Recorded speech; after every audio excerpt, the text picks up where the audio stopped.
श्री हरिवंश महाराज जी, जिन लोगों ने मन दुखाया है उनको मन से गलत गलत बोलना कैसे बंद करें? नहीं नहीं बोलना चाहिए। जिन्होंने हमारा मन दुखाया उन्होंने हमारे पाप कर्म को नष्ट किया है, बड़ी कृपा की है। भगवान उनको स्वस्थ रखे, उनका मंगल करे, ऐसी भावना रखनी चाहिए। जो हमको कष्ट देते हैं वो हमारे कर्म से विवश होकर हमको कष्ट देते हैं। हमारा कर्म उनकी बुद्धि में बैठ करके हमारे प्रतिकूल आचरण करवाता है, तो हमको सहना चाहिए। हमको उनके प्रति नहीं मन से सोचना चाहिए। नहीं, हमारा नया कर्म बन रहा है, हमारा नया कर्म बन रहा है, फिर हमको दुख देगा। अभी जो हमें कर्म बना तो वो दुख दे रहा है, उसको हम सह लेते हैं, और जो दुख देने वाला है उसके प्रति ये भाव रखते हैं कि हमारे कर्म से प्रेरित है, इसमें स्वयं में दुख देने की भावना नहीं, मेरा कर्म ही इसके अंदर बैठकर मुझे दुख भोगवा रहा है। तो मेरा कर्म ही दुख हो, को न काहू कि सुख दुख कर दाता, निज कृत कर्म भोग सुन भ्राता। काटने में बहुत समय लग जाता है, तो फिर क्या उसको बार बार यही सूत्र से काटते हैं? हाँ, काटना, क्योंकि हो सकता है महीनों चल जाए वो बात, हो सकता है 5 दिन में निकल जाए, बट निकलेगी इसी बात से। हाँ, इसी से निकलेगी। उसमें भगवत भाव करके प्रणाम करे, बार बार प्रणाम करे, खत्म हो जाएगी। ये अनुभव की बात कहता हूँ। जिससे द्वेष हो, जो हमारा अहित करता हो, जो हमारा अपमान करता हो, अध्यात्म कहता है उस पर भगवत भाव करके यदि बार बार प्रणाम किया जाए तो हमारे पाप कर्म भी नष्ट हो जाएंगे और उससे कभी द्वेष भी नहीं होगा हमारी तरफ से। बाहरी व्यवहार कैसा होना चाहिए उस जने के? उदासीन, न मित्र न शत्रु। क्योंकि अच्छा व्यवहार भी रखेंगे तो फिर भी दुख देगा। अच्छा व्यवहार करोगे तो भी वो दुख देगा ना। तो ना अच्छा व्यवहार करना ना बुरा, उसे उदासीन कहते हैं। न शत्रु न मित्र, मतलब नहीं, पास से निकल गया, मानसिक प्रणाम किया, उसको जानने भी नहीं दिया और उससे कोई मतलब नहीं रखा। ऐसा अगर वो ये धारणा रख ले कि हम सामने वाले को परेशान करें और फिर कैसे माला जप करेगा, कैसे भजन करेगा, इस उद्देश्य से अगर कोई हमको परेशान करे तो हम क्या, मतलब सामने वाला सोच रहा है कि मैं इसको दुख पहुंचाऊंगा या इसकी वजह से मुझे दुख होगा तो इसके भजन में बाधा होगी, तो इसलिए फिर वो सामने वाला क्या सोचता है उसे क्या लेना देना। अपने को सोचना है, अपने को किसी को दुख नहीं पहुंचाना। अगर कोई माला जप रहा है तो प्रणाम करना चाहिए, भगवान का नाम जप कर रहा है, भगवान इसको और अपने में लगा ले। बहुत कठिन है भगवान का भजन करना, किसी के भजन में विघ्न तो डाले ना, और स्वयं जो भजन कर रहा है उसमें विघ्न जो आए उसे सह जाए। यही भजन करने की शैली, तभी आगे बढ़ पाता है। महाराज गुस्से में थोड़ा टाइम निकल जाए कभी तो पश्चाताप, गुस्से में उस समय अगर गुस्से में कुछ निकल गया तो फिर बाद में बहुत पश्चाताप होता है। हाँ, वही पश्चाताप सुधार करेगा, फिर आगे ना निकले, सावधान रहो। गुस्सा आना ठीक नहीं होता। काम क्रोध लोभ ये सब नरक के पंथ है, इनको रोकना चाहिए। महाराज जी उस समय भी किसी के प्रति कुछ ना निकले मन में, अगर उस समय अगर कुछ ना निकले, अंदर ही अंदर पर मन में लग रहा है कि, तो अंदर अंदर नाम जप करो, अंदर अंदर नहीं लगना चाहिए, उसे सुधार करो। राधा राधा राधा, बार बार उत्तर प्रति उत्तर जैसे कोई दे, बार बार कष्ट दे, तो एक मन में आज उसी को रोकना है, उसी को रोकना साधता। राधा राधा राधा राधा। उस महाराज जी संत देखे मैंने, वो संपुट लगाते थे चौपाई के साथ, दुआ के साथ चौपाई संपुट लगाते। अब प्रभु कृपा करो तुम सोई, जे प्रकार मरे हैं मम द्रोही। ले ले ले ले ले ले ले ले, गलत है, गलत है, गलत है। अब प्रभु कृपा करो तुम सोई। ले ले ले, ये बिल्कुल गलत है, बिल्कुल गलत है, बिल्कुल गलत है। ऐसी ना चौपाई की रचना हुई है और ना ऐसा कहना चाहिए। ऐसा ले, कई बार देखा हमने ऐसा। एक साल में इसका प्रभाव बताऊंगा मैं आपको। हाँ, प्रभाव देखा गया। ये सब अहंकार का कहीं ना कहीं अहम होता है ना, बड़ा सूक्ष्म अहम होता है, तो वो ये खेल करवाता रहता है। अब जैसे भगवान की कृपा से है ना, तो अब जैसे कोई मारे भी तो हमारे मन यही कहेगा इसका मंगल हो जाए, इसको कभी कष्ट ना हो, इसको कभी दुख ना हो, ऐसा होगा। जैसे कभी कोई विरोध भाव ऐसा कई प्रकार से प्रकट होते हैं, तो यही लगता है भगवान इनका मंगल करें, संत वैष्णव विरोध का इनको कभी दंड न मिले, इनका मंगल हो, ऐसी भावना। तो एक भूमिकाएं होती है साधना की। तो जब तक जीवत्व रहता है और जब तक अहंकार रहता है तब तक बदला लेने की भावना रहती है, और जब ये सब खत्म हो जाता है तो जैसे अपने दांत से अपनी जीभ को चोट लग जाए तो किसको गाली देंगे।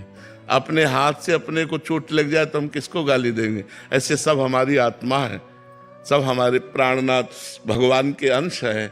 तो अगर इनके द्वारा कुछ हमें चोट लगती तो ऐसे ही हम मान लेते हैं जैसे हमारी दांत से हमारी जीभ कट जाए, तो उसमें किसी का दोष नहीं। ऐसे हमारे ही कर्म से ये जीव हमको दुख दे रहा है, तभी हम कहते हैं सहन करो।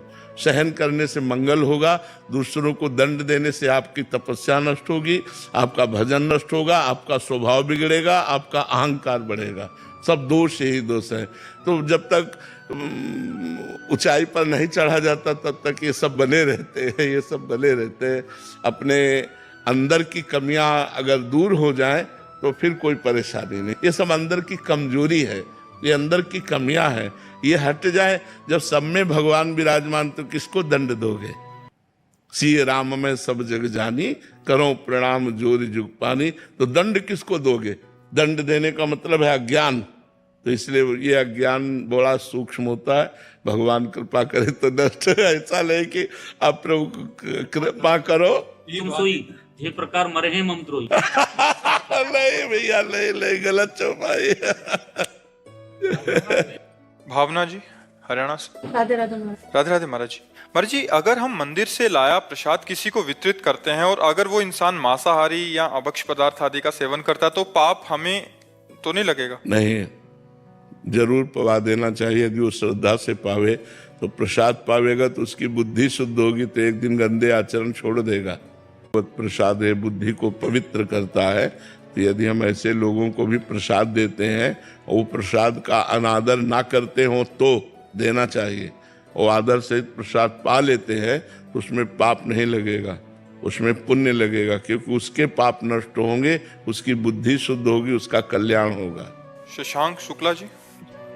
राधे राधे महाराज। राधे राधे महाराज जी। महाराज जी, हमारा मन गलत कार्यों को तुरंत अपना लेता है जबकि सही कार्य को अपनाने में समय लगता है। कभी कभी तो ये ईश्वर के अस्तित्व पर भी सवाल खड़ा कर देता है। महाराज जी, ऐसे में भगवत प्राप्ति कैसे है? हाँ, कठिन है, इसीलिए कठिन है। मन की गति प्रकृति की तरफ है। मना खष्टानि इंद्रियाणि प्रकृति स्थानि कर्षति। जीव भगवान का अंश है और मन और 5 ज्ञान इंद्रियां ये प्रकृति की तरफ आकर्षित हैं, चूंकि ये प्रकृति से ही है। जैसे पानी को कहीं भी डालो नीचे की तरफ ही जाता है, उसे ऊपर उठाने के लिए यंत्र की जरूरत है, मशीन की जरूरत है। ऐसे ही मन की अधोगामी गति है, इंद्रियों के भोगों की तरफ जाना। अगर इसे परमात्मा की तरफ चलाना तो मंत्र की जरूरत है। अगर हम गुरु के द्वारा मंत्र लेकर खूब नाम और मंत्र जप करें तो मन भगवान में लगने लगे। जो भी अच्छी चीजें हैं महाराज जी, बिल्कुल उसमें मन नहीं लगता, और हाँ, इसका बुराई हो तुरंत आ जाती। हाँ, ये मलिन मन का स्वभाव है, ये मलिन मन का स्वभाव है। इसको निर्मल करना होगा। इसीलिए तो साधन धाम मोक्ष कर द्वारा मनुष्य शरीर जो दिया गया है वो साधना के लिए दिया गया है। साधना करके इस मलिन मन को रोका जाए। मन जो है जब निर्मल हो जाता है तो गंदी बातों की तरफ जाता ही नहीं। महाराज जी, आपके आदेशानुसार राधा नाम का जाप भी करते हैं, लेकिन फिर भी महाराज जी मन उस जाप पे ना करके दूसरी तरफ। हाँ, अब आपको ये देखना होगा कि एकांतिक में हमने एक बार कहा था कि जैसे हमारा भजन 50 ग्राम है और हमारा पाप 500 ग्राम है, तो क्या फर्क पड़ेगा? जब हमारा भजन 550 ग्राम हो तब जाके फर्क पड़ेगा। तो हमें रात दिन बिना किसी फल को देखे कि हमारे राधा नाम का कोई फल उत्पन्न हुआ कि नहीं, हमें जपते रहना है। तो जब भजन पाप के ऊपर भारी पड़ जाएगा तो मन प्रभु में लगने लगेगा। अगर प्रभु में ना लगता तो हम लोगों का जीवन बेकार हो जाता ना। संतों से इसी बात को तो परमार्थ की बात को सुना जाता है कि उनका अनुभव पर्सनल क्या है। शास्त्रों में जो लिखा है वो तो है, लेकिन उनका क्या प्रैक्टिकल क्या है उनका। तो प्रैक्टिकल हमने भी अपने मन को देखा है, क्योंकि 13 वर्ष की अवस्था से बाबा जी है, और इसको भगवान के नाम के बल से रुकते देखा है, इसको भगवान में लगते देखा है, इसको भगवान के लिए रोते देखा है। भगवान के लिए हर कष्ट सहने के लिए ये तैयार हो गया। भूख, प्यास, गर्मी, सर्दी, गाली, अपमान, ये सब सहे केवल भगवान के लिए। तो वही मन तो था जो संसार की तरफ जा रहा था, वही मन भगवान की तरफ राजी हुआ तो सब कुछ सहने के लिए तैयार हो गया। तो हमें ऊबना नहीं है, हमें नाम जप करना है। नाम जप करते हुए हमारा मन नाम में नहीं लगता, भूत भविष्य की बातों में लगता है, गंदी बातों में लगता है, इसकी हमें चिंता नहीं करनी। वो नाम जप सब ठीक कर देगा। हमको केवल नाम जप पर ध्यान देना है। एक संख्या बनाओ नाम जप की कि हमें रोज 50,000 नाम जप करना है, रोज 1,00,000 नाम जप करना है। काउंटर खरीद लो, माला ले लो, जिससे आपको रुचि बने वैसे गिन करके नाम जप करो तो ज्यादा लाभ मिलेगा। आज इतना जप किया, आज इतना जप किया, और वो सब जप भगवान को समर्पित कर दो। धीरे धीरे मन लगने लगेगा, धीरे धीरे मन आनंदित होने लगेगा। समय लगेगा, बहुत जन्मों का बिगड़ा हुआ ये मन आज नहीं लग जाएगा, धीरे धीरे धीरे धीरे समय लगेगा, तब वो लगेगा। भगवान में जब निर्मल होने लगेगा तब निर्मल जन मन सो मोहि पावा। निर्मल जन मन, जिस जन का मन निर्मल हो गया वो भगवान की तरफ बढ़ता है। और पापवंत कर सहज स्वभाव, भजन मोर ते भाव न काऊ। जो पापी मन होता है, जिसमें मलिनता होती है, वो भजन में नहीं लगता है। और ये आपका ही नहीं है, ये सब लोगों का मन है। वो धीरे धीरे अभ्यास करके जिन्होंने भजन में लगाया वो आगे निकल गए, और जो ऊब करके भोगों में लग गए वो गिरे पड़े रहे। इसलिए उठो, मनुष्य जन्म साधन धाम मोक्ष कर द्वारा। ये मोक्ष पाने के लिए मिला है, न कि भोगों में भोग कर अपने जीवन को नष्ट कर देने के लिए मिला है। इस बार मनुष्य बने हो, आगे बार क्या बनोगे पता नहीं। सुअर, कुत्ता, गधा, पशु, पक्षी, कीड़ा मकोड़ा क्या बना दिए जाए। इसलिए हमें सावधान रहना है। हमें इसी जन्म में ऐसे कर्म कर लेने कि अगर हमारा जन्म हो तो हम अगले जन्म फिर मनुष्य बने और ऐसे आचरण करें जिससे भगवान को प्राप्त हो जाए। अतीत जी लंदन से। राधा वल्लभ से। राधा वल्लभ शेरीवंश महाराज जी। महाराज जी, जैसे आप बताते हैं कि श्री जी और सदगुरुदेव एक ही तत्व हैं, तो फिर गुरुदेव अपने शिष्यों और दूसरे लोगों से निरपेक्ष क्यों दिखाई देते हैं?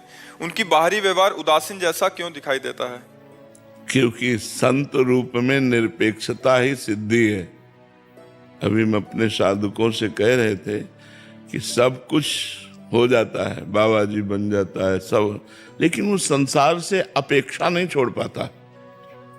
और संत का स्वरूप है निरपेक्षम मुनिम शांतम निर्वैरम शम दर्शनम। भगवान कह रहे हैं कैसे संत के पीछे पीछे भगवान डुलते, निरपेक्षम, किसी की अपेक्षा नहीं। वो भगवत स्वरूप से प्यार करते हैं, पांच भौतिक शरीरों से प्यार नहीं करते। वो भगवान के प्रेम में डूबे रहते हैं, इसलिए किसी से कोई अपेक्षा नहीं रहती। वो निरपेक्ष रहते हैं। निरपेक्ष माने किसी की अपेक्षा न रखना, और जो किसी की अपेक्षा नहीं रखते वही सबसे प्यार कर सकते हैं, और जो किसी से अपेक्षा रखते हैं वो प्यार ही नहीं कर सकते। अपेक्षा रखना स्वार्थी की पूर्ति प्यार कहा। और तभी तो सर्व मंगल जगत का वही संतों के द्वारा होता है जो निरपेक्ष होते हैं। जो अपेक्षाकृत जीवन व्यतीत करते हैं उनके द्वारा थोड़ी होता है। जो अपनी आवश्यकताओं की पूर्ति के लिए अपेक्षा रखते हैं उनके द्वारा जगत मंगल नहीं होता। जगत मंगल उन्हीं के द्वारा होता है जो निरपेक्षम मुनिम शांतम निर्वैरम शम दर्शनम। निरपेक्ष है, मननशील है, शांत है, निर्वैर है, समदर्शी है। ऐसे संतों के द्वारा जगत का मंगल होता है। ऐसे संत भगवान के प्रिय पार्षद होते हैं। ऐसे संत ब्रह्मबोध महापुरुष होते हैं। तो संतों की साधना ही चलती है निरपेक्षता से। तो जब सिद्ध होते हैं तो निरपेक्ष होते हैं, वो किसी की अपेक्षा नहीं रखते। क्योंकि जितनी अपेक्षाएं हैं वो सब मायाकृत है, उस स्वरूप में स्थित रहते हैं। तो इसलिए संतों का निरपेक्ष स्वरूप है। तो क्या श्री जी का तुम अपेक्षाकृत स्वरूप समझते हो? अगर गुरु निरपेक्ष है तो श्री जी तो आपसे पहले से ही निरपेक्ष है। जब जितनी गुरु कृपा करेंगे उतने श्री जी कृपा दृष्टि करेंगे। बिना गुरु के, बिना रसिकों के, बिना सखियों की कृपा के श्री जी की कृपा का पात्र भाजन ही नहीं बन सकता कोई। तो जो निरपेक्ष है, तो देखो कितने निरपेक्ष है। कहीं सृजन हो रहा है, कहीं पालन हो रहा है, कहीं श्रृंगार हो रहा है, और निरपेक्ष है। परमात्मा का स्वरूप ही निरपेक्ष है, वही गुरु का स्वरूप है, गुरु इष्ट का स्वरूप वही। हाँ, अब दूसरी बात आई, आप जितना प्रेम करोगे उससे बढ़ के वो आपसे प्रेम करेंगे, वो निरपेक्ष है। पर यदि आप प्रेम किए तो आप जितना प्रेम करोगे तो उससे बढ़कर वो आपको प्रेम करेंगे। आपने तन मन प्राण गुरु को इष्ट को समर्पित कर दिए तो इष्ट पीछे पीछे घूमेगा। भक्तन पीछे यूं फिरत जो बछड़ा संग गाय। आपका प्रेम बटा हुआ संसार में तो निरपेक्ष है। आपने अपने प्रेम को सबकी ममता ताग बटोरी, मम पद मनहि बांधि बर डोरी, तो फिर भगवान उसके ऊपर प्रेम की वर्षा कर देते हैं, पीछे पीछे डोलते हैं। अपने भक्ति के लिए भगवान रुदन करते हैं, अपने भक्ति के चरण चापते हैं, अपने भक्त के घोड़े हाँक रहे हैं, रथ हाँक रहे हैं, अपने भक्त के लिए बिकने को तैयार है। पर भक्त के लिए जिसने तन मन प्राण सर्वस्व भगवान को समर्पित कर दिया है, जो अपेक्षाकृत जीवन रखते हैं, उनके लिए भगवान निरपेक्ष है, गुरु निरपेक्ष है। और जो अपेक्षाकृत न रहकर अपने जीवन को प्रभु या गुरु के शरण में पूर्ण रूप से समर्पित कर देते हैं, उनका गुरु प्रेम तुम क्या जानो। हम कितना प्यार करते हैं उन बच्चों से जिन्होंने माँ बाप परिवार सबको छोड़कर केवल श्री जी की शरण ली, तो उनको पता नहीं है, लेकिन हम इनको कितना प्यार करते हैं इन संतों को, वो हमारा हृदय जानता है। जैसे कछुआ अपने अंडों को सूखे पे दे आता है, लेकिन जल के अंदर बैठा उसी का चिंतन करता है, तो उसके चिंतन के प्रभाव से उसके अंडे बच्चों के रूप में परिणित होकर के उन्हीं के पास आ जाते हैं, कछुआ के पास ही आ जाते हैं। ऐसे ही संत गुरु अपने शरणागत जनों का चिंतन के द्वारा पोषण करके उनको अपने समान बना देते हैं, उनको प्रभु मय बना देते हैं, श्री जी मय बना देते हैं। समझ में आ रहा है आपको?